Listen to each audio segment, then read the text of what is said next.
Dear students, Assalamu alaikum. Today we shall learn our new topic, duty and its types of class 11 political science.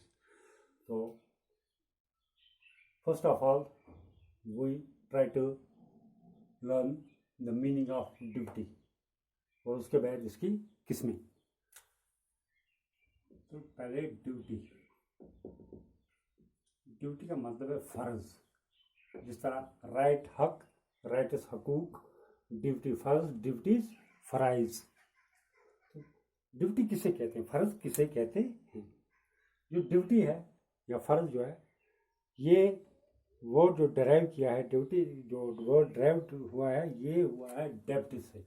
The duty word is derived from the word dept.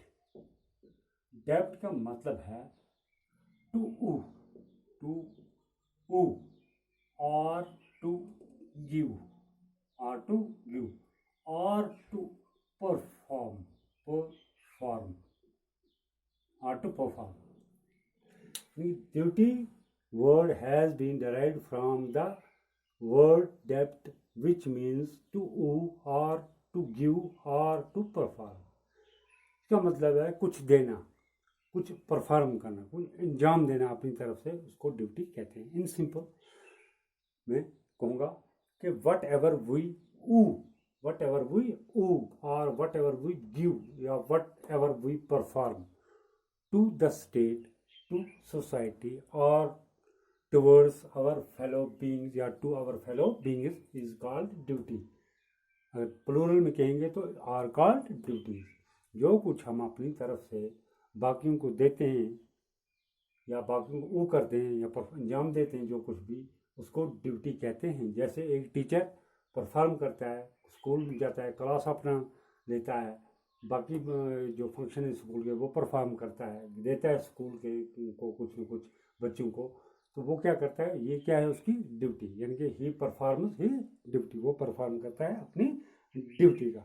In simply जो duty है, it means to give और to something या whatever we you or give to others, to our fellow beings, to state, to society, are called duties या is called duties.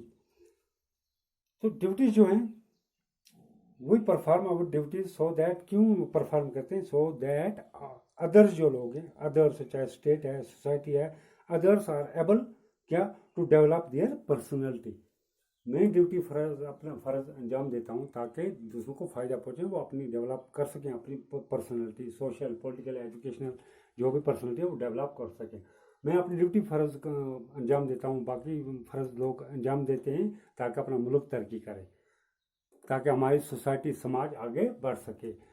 जैसे कि state has given us many rights, civil rights, social rights, natural rights, political rights, fundamental rights. At the same time, we have to perform our duties towards our state, towards our society or to our fellow beings. तो ये हमारा फ़र्ज़ है. जब हमारे पास हक है, हम हकूक़ के लिए लड़ते हैं, हम डिमांड करते हैं हकूक़ के लिए, दीज आर आवर डिमांड्स, जो हकूक़ हैं.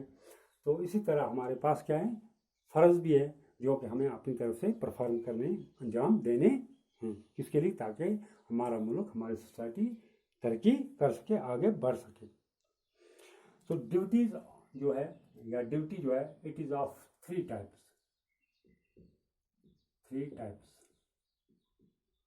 असल में दो ही हैं, मगर तीन भी हम कह सकते हैं. वो इस तरह, नंबर वन जो है, it is legal duty.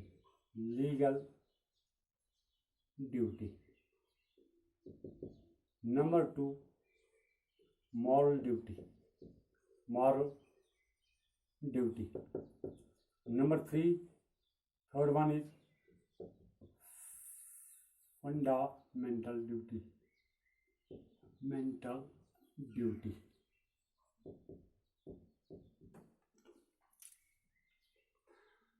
Legal duty कानूनी फर्ज. मॉरल ड्यूटी अखलाकी फर्ज. फंडामेंटल ड्यूटी बुनियादी फर्ज. बैग में फंडामेंटल ड्यूटीज डिस्ट्रीब्यूट होती है वो भी 10 हैं, आज 11 हैं, वो भी आगे पढ़ेंगे। तो पहले हम मीनिंग जानेंगे, इनकी मीनिंग क्या है। लीगल ड्यूटी यानी कि कानूनी ड्यूटी किसे कहते हैं? वो ड्यूटी जिसके पीछे कानून का हाथ हो, लॉ हो, स्टेट का हाथ हो, उसको कहते हैं legal duty. That duty which has which has legal sanction behind it is called as legal duty। जैसे कि to pay taxes, there are different taxes। Electricity tax है, इलेक्ट्रिसिटी फीस जिसको हम कहेंगे, रोड टैक्स है, व्हीकल टैक्स है, बाकी जो इतनी भी टैक्स हैं गवर्नमेंट की तरफ से, स्टेट की तरफ से आयत किए, इम्पोज किए गए हैं अपने शहरियों पर। किसके लिए? अपने मुल्क की तरक्की के लिए। तो ये लाजमी है कि हम वो अपनी लीगल ड्यूटी परफॉर्म करें, वो अंजाम दें। जैसे कि बिजली हम जलाते हैं, लाइट देखते हैं, बहुत से काम करते हैं बिजली से, इलेक्ट्रिसिटी से। तो हमारा फ़र्ज़ है कि हम बिजली फीस अपने वक्त मुकर्ररा पर अदा करें। तो इसी तरह अब मेरे पास गाड़ी है तो ये ज़रूरी है कि मैं रोड टैक्स अदा करूं, वो मैं पे करूं तो किसकी तरफ? टू आवर स्टेट या टू माय स्टेट या गवर्नमेंट। जब गवर्नमेंट का आ गया तो इट मीन्स स्टेट में गवर्नमेंट भी है। तो जब मैं ये ऐसा करूँगा तो तभी ये रोड्स डेवलप होंगी, तभी रोड्स नई बनेगी। तो इससे हमारा मुल्क, हमारी सोसाइटी तरक्की करेगी। हम खुद भी तरक्की करेंगे, हमारा मुल्क, हमारी सोसाइटी भी तरक्की कर सकती है। दीज आर लीगल ड्यूटीज, यानी कि रुपए जो भी टैक्स गवर्नमेंट ने आयद किया है शहरियों पर, वो किसके अंदर आता है? लीगल के अंदर है। ये हमारा कानूनी फ़र्ज़ है कि हम अपना कानूनी फ़र्ज़ परफॉर्म करें, अदा करें, सलीके से अदा करें। Number 2, moral duty. ये वो ड्यूटी है, ये वो अखलाकी फ़र्ज़, उस फ़र्ज़ को कहते हैं जिसके पीछे कानून का हाथ ना हो। यानी कि in case of legal duty one leads to punishment. मिसाल के पुनिशमेंट मतलब यहाँ पर नहीं है कि पुलिस वाला आएगा या गवर्नमेंट आएगी पकड़ कर ले जाएगी, वो पुनिशमेंट इतनी ही नहीं है। जैसे कि हम बिजली फीस जो है टैक्स है अदा नहीं करेंगे टाइम पर, तो लेट फीस आएगी, ये भी एक किस्म की पुनिशमेंट है। अगर हम गाड़ी चलाते हैं, रास्ते में पकड़े गए, पुलिस ने, ट्रैफिक ने वालों ने पकड़ लिया हमें, तो उस वक्त हम पर जुर्माना भी आयद हो सकता है, चालान की सूरत में या और किसी सूरत में। तो यानी कि हमने लीगल ड्यूटी अपनी परफॉर्म नहीं की थी, इसलिए हमें उसका अंजाम भुगतना पड़ा। तो we have to perform our legal duty in time. तो moral duty are those duties which have no legal sanction behind them। या moral duty is that duty which has no legal sanction behind it but क्या है? but has, singular में but has moral sanction behind it। मिसाल के तौर पर to look after your parents in old age, to respect elders, to respect teachers, या जिस तरह हम सलाम करते हैं, रेस्पेक्ट करते हैं, अपनी माँ वालदेन की खिदमत करते हैं, ये सब फॉल होते हैं इसमें अंडर मॉरल ड्यूटी। अगर हम ये अंजाम नहीं देंगे, फॉर एग्जांपल कोई अपनी माँ बाप की खिदमत नहीं करता है, लुक आफ्टर नहीं करता है, कोई पुलिस उसको पकड़ कर, गवर्नमेंट पकड़ कर नहीं ले जा सकती, ना ले जाएगी। कोई अपने टीचर को, या कोई बड़ा चल रहा है, कोई बच्चा है, कोई जवान है या कोई भी है, वो उसको सलाम नहीं भी करेगा, उसके रिस्पेक्ट नहीं करेगा, नो मैटर, तो उसको कोई पकड़ने वाला नहीं है, उसके पीछे कोई लीगल सेंक्शन नहीं है। बट कौन सा सेंक्शन है? मॉरल सेंक्शन, अखलाकी सेंक्शन है, अखलाकी वहाँ जुर्माना है। यानी कि सोसाइटी वाले टोकेंगे, भाई आपके वालिदैन जो हैं बूढ़े हैं, आप इनकी खिदमत नहीं कर रहा है, वो है मॉरल सेंक्शन। या कोई कहेगा ये भाई आपका उस्ताद था या हमारा उस्ताद है, इसके हम टीज़ क्यों कर रहे हैं, हमें इसको सलाम करना चाहिए, इसकी रिस्पेक्ट करनी चाहिए। तो दीज आर मॉरल ड्यूटीज। ये मॉरल ड्यूटी में दैट ड्यूटी जिसके पीछे which duty, those duty or moral duty is that duty, or it is that duty which has no legal sanction behind it but has moral or ethical sanction behind it is called as moral duty। जैसे example to look after your parents in old age है, या father mother है वगैरह है, elders हैं, teachers है वगैरह, इसके अंदर ये फॉलो होते हैं। लास्टली फंडामेंटल ड्यूटी, बुनियादी फर्ज, बेसिक ड्यूटीज, फाउंडेशन है ये, बेसिक ड्यूटीज इसको हम कहेंगे। Fundamental duties are those duties which are very essential for everyone, for every citizen to perform। ये हर एक के लिए बहुत बहुत ज़रूरी है कि वो ये ड्यूटी परफॉर्म करे। किसके लिए, किस चीज़ के लिए? फॉर वनस ओन प्रोग्रेस, अपनी तरक्की के लिए, for the progress of society, अपने समाज की तरक्की के लिए, and for the well being of the nation, अपने मुल्क की तरक्की के लिए, उसकी डेवलपमेंट के लिए ये ड्यूटी हमें परफॉर्म करनी ही करनी है। जब हम ये परफॉर्म करेंगे हमारा मुल्क भी तरक्की करेगा, हम भी करेंगे और हमारा समाज भी आगे बढ़ सकता है। तो fundamental duties are those duties which are very very essential for every citizen, for his own progress, for the progress of society and progress and well being of the nation. जब हम हकूक एंजॉय करते हैं, at the same time we have to perform our duties well and time. तो जो fundamental duties हैं,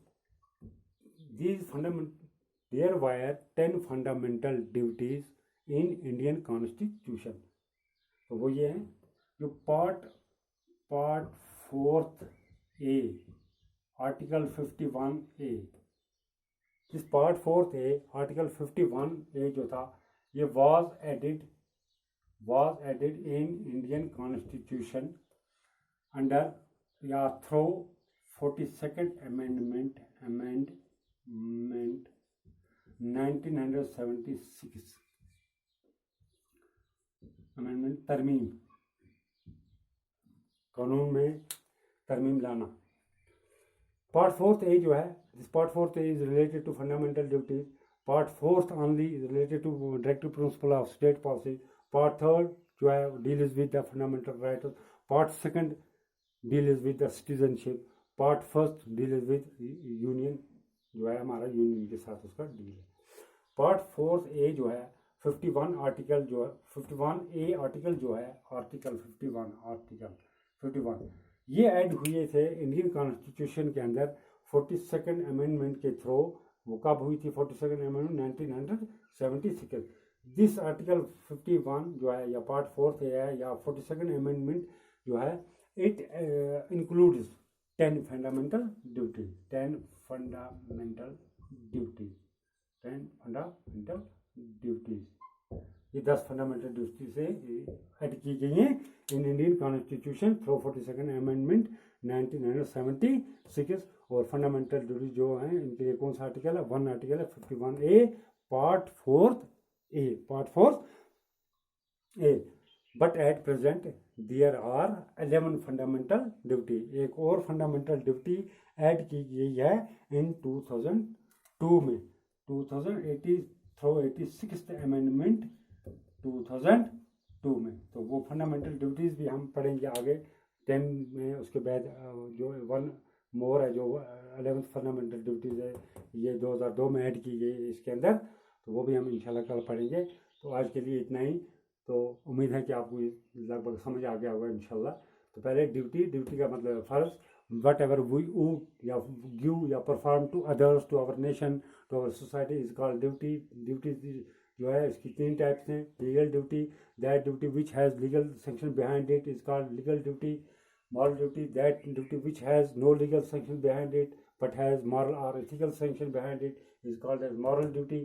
fundamental duties are those duty which are very very, या fundamental duty एक भी हो सकती है, 10 भी, यहाँ 10 हैं। बुनियादी फ़र्ज अगर एक की बात करें तो ड्यूटी आएगी। तो fundamental duties are those duties which are very very essential, किसके लिए? For everyone, for one's own progress, for the progress and well being of the society, for the well being and progress of the nation as well. तो fundamental duties are added in Indian constitution through 42nd amendment 1976 through part 4A article 51A. This part 4A article 51A, ये amendment includes 10 fundamental duty, but at present there are 11 fundamental duty. Thank you for cooperation. Assalamu alaikum.